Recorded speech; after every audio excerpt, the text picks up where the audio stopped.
This is day 95, the quiet erosion.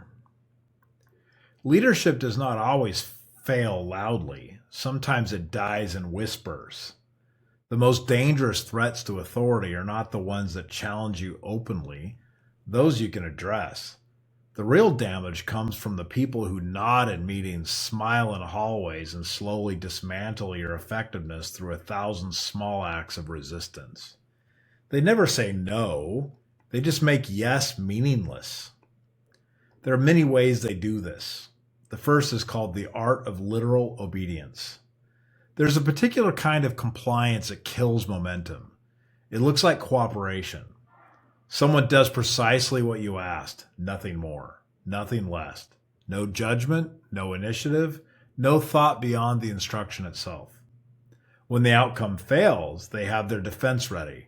I did what you asked. Technically true, functionally useless. This is not defiance, it is something worse. It is the appearance of alignment without the substance. Over time, it makes leadership look ineffective because nothing moves forward the way it should. The slow bleed of delay. Refusal is obvious. Delay is not. Nothing gets rejected outright. Everything just takes longer than it should.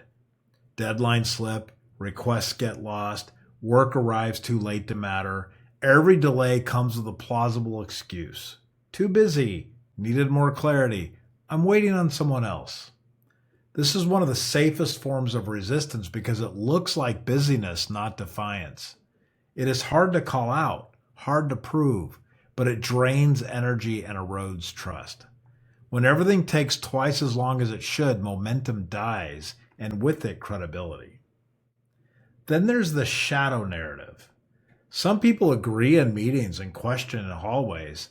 They nod when decisions are made, then raise concerns only after the moment has passed. They do not challenge you directly. They just plant doubt in side conversations. They ask questions that sound reasonable but carry a hint of skepticism. This creates a shadow narrative where authority erodes quietly. People start to wonder if the direction is sound, not because of what was said in the meeting, but because of what was whispered afterward. The leader becomes isolated without realizing it.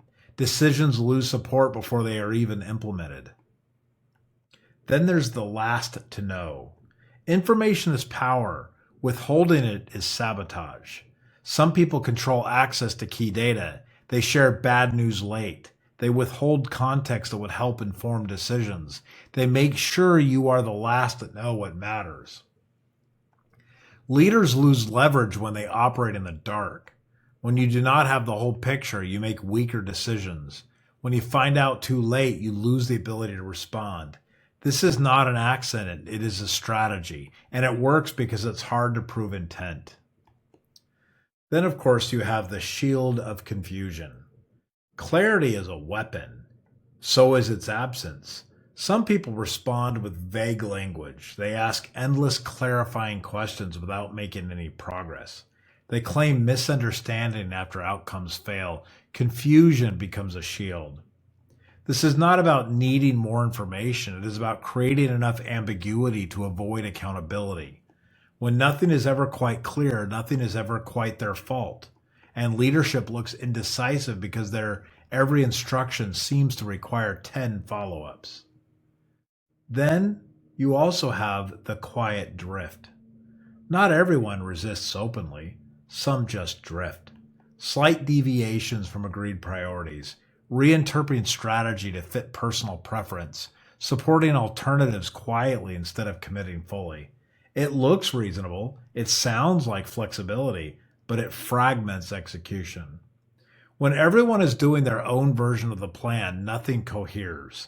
The leader looks ineffective because outcomes do not match expectations, but no one openly defied anything. They just interpreted things differently, and that is enough to break momentum. The microsignals.